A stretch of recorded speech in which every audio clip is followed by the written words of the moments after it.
Okay, now we go to what is new wave marketing.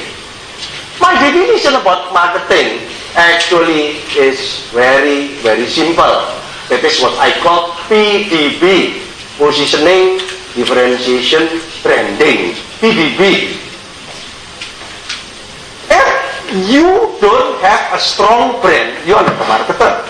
If you only believe on product, let's create a good product and we sell it at affordable price, and then we set up a good channel and then we promote it aggressively. Means that we are only doing marketing mix, product, price, place, promotion, right product, right price, the right place, and the right promotion. So that is not marketing.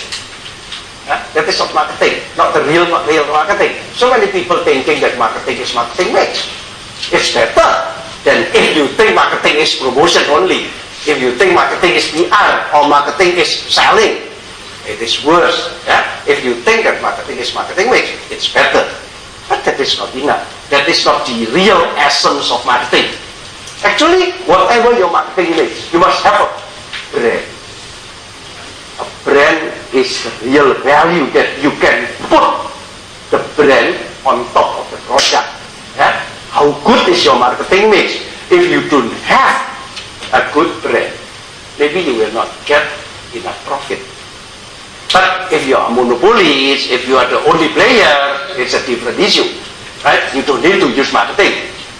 But in the competitive landscape, if there are so many competition, you must use this model, positioning, differentiation, and branding. But how can you build a strong brand? A brand is not only a name. A name is very easy. You can create a name, you can go to the fortune teller to give you a name, and you can register the name at the patent office. But there is no meaning. If your name is only registered in the patent office, you must create a positioning for your brand, right? Because without positioning, your brand will have no identity. Your brand stands for nothing. So sometimes we know the brand is very famous, but we don't know what the brand stands for. Yeah, I know this brand, but what does it mean? What does it stand for? I don't know. The brand is just something else. But empty. The brand is empty. That's why positioning is very, very important.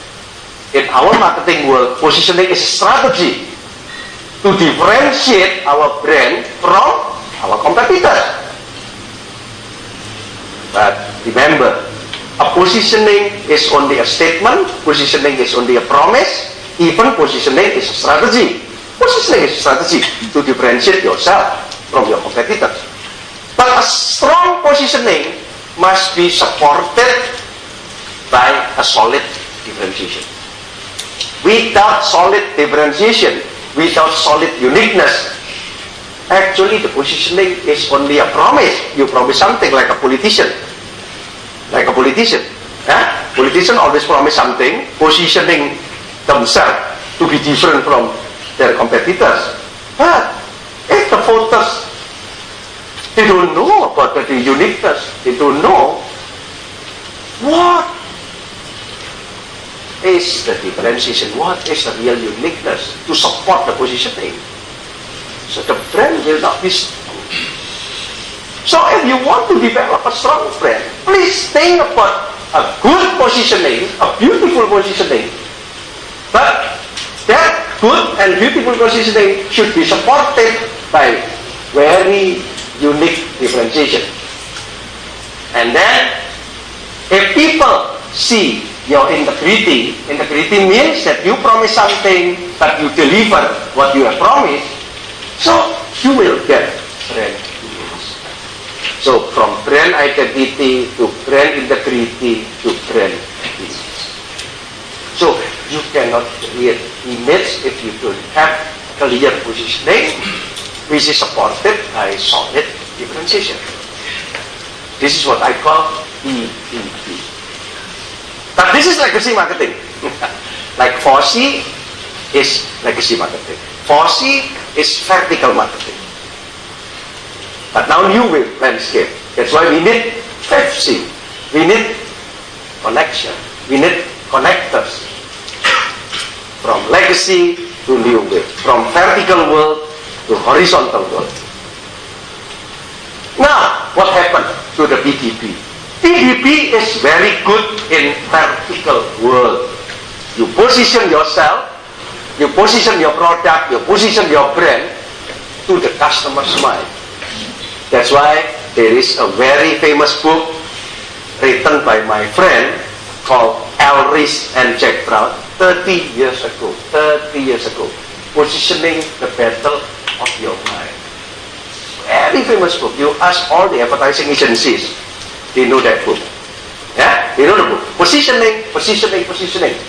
And Elvis and Jack Brown beautifully argued 30 years ago, since 30 years ago, you can imagine, they have been arguing that positioning is not about what you do to the product. It's not what you do to the service. It is what you do to the customer's mind. Create a perception in the customer's mind. By broadcasting the message all the time, by spending a lot of money. In the vertical world, you can do it. Because the technology is broadcasting, not networking. Now the question, is it effective or not?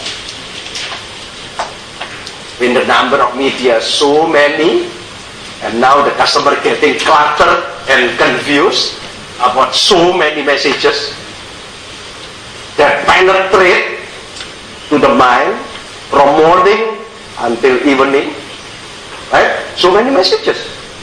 TV, newspaper, magazine, even in taxi, you saw advertisement. Even in toilet, you see advertisement. Even in airport, when we are waiting for the luggage, we always see advertisement everywhere. Billboard, electronic billboard. You go to the stadium for soccer, you see soccer, you will see the advertisement. So many, confusing now, confusing. So if you don't have a lot of money, now please don't do vertical marketing, because positioning is only effective if the number of media is limited and the customers, especially your target market, is focusing their attention to the media. If they have time to focus their attention to the media, it will be very effective. But now, positioning is like vertical. You penetrate the customer's mind. This is not fair. You don't have the permission actually to bombard the brain, right? You don't have the permission. Now it is the era of permission-based marketing. You must ask the permission first, actually. That's why now you understand why vertical marketing is not effective anymore. Sometimes you are spending a lot of money, high budget, but no impact. People still forget about your message. Even you put your big billboard in one road, and then you ask your friend, do you see my billboard? No, I don't see the billboard. And then you get very upset. It's very expensive to put the big billboard. Yeah? Why? Because so many messages. So people get confused. Even though in my car there is a TV. My car, TV. There is a TV. So I open the newspaper in the morning and I watch TV in my car. I don't see the billboard anymore. Because I close the curtain. I don't want to see everything outside the car. I don't want to enjoy the traffic, right? I cannot enjoy the traffic.